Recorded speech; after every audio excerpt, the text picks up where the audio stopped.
here in the hills. At least someone's getting lucky these days, Natalie said as we waited for Harvey to grab his empty army duffel from the back seat. Damned straight. Too bad it wasn't me. But my luck was about to change. We just needed to get Harvey moved off of my boyfriend's couch and into his nephew's spare bedroom, which was partly why I'd agreed to ride out here today instead of holding down my desk back at Calamity Jane Realty. Natalie's lack of wild monkey love had to do with her long history of choosing smoking hot jerks as bedfellows and the vow she had taken to quit males cold turkey for a year.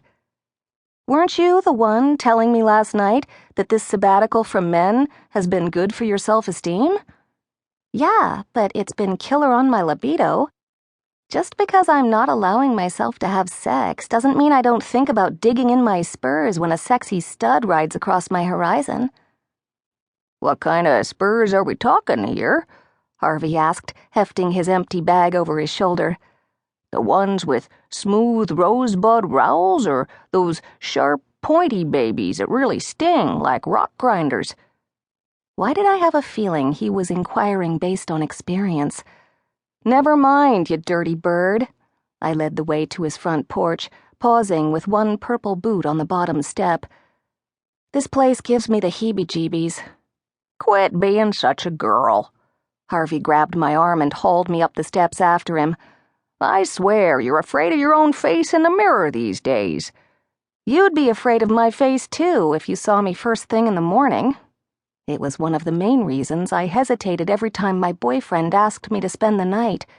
The other had to do with how humiliating my stretch marks looked in the harsh morning light.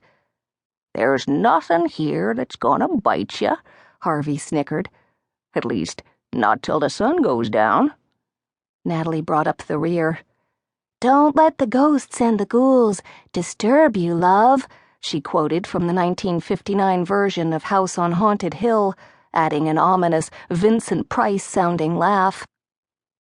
I grimaced over at the police tape, marking off a section of the porch in front of the hanging bench swing.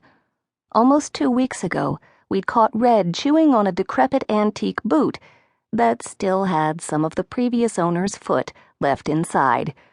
Just the memory of the dried chunks of skin and bones made me take a couple of side steps away from the caution tape fluttering in the late morning breeze. You two smartasses are not making me feel all warm and happy inside. Warm and happy is Doc's job. Harvey fished in his back pocket. Where is your stallion roaming about today, anyway? He had a client from down in Rapid call this morning with an emergency, something to do with late taxes and a list of needed financial papers. He said he'd meet us for lunch if you still want to grab some food later. Darn tootin' I do. You haven't bought me my weekly meal, and we have a signed contract saying you're supposed to keep me well fed until you sell my place. At the rate of success I was having, thanks to all of the body parts showing up, I'd be keeping Harvey fat and happy until one of us keeled over from old age. Late taxes, huh? Harvey pulled a couple of long wood screws and a screwdriver from his back pocket. I thought Doc was a financial planner, not a bean counter.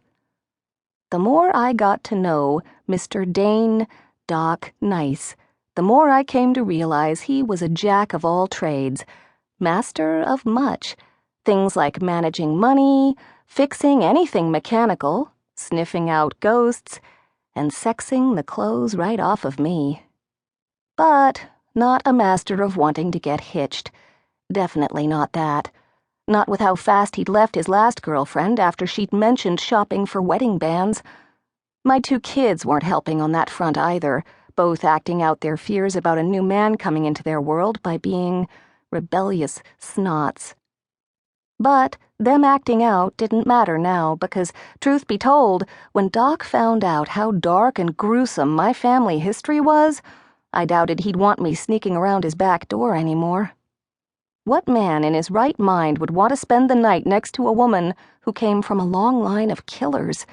Hell, with some of the bad dreams I'd been having the last few months, Doc could be one nightmare away from my smothering him with his own pillow. Or ripping his tongue out with my bare hand. I cringed.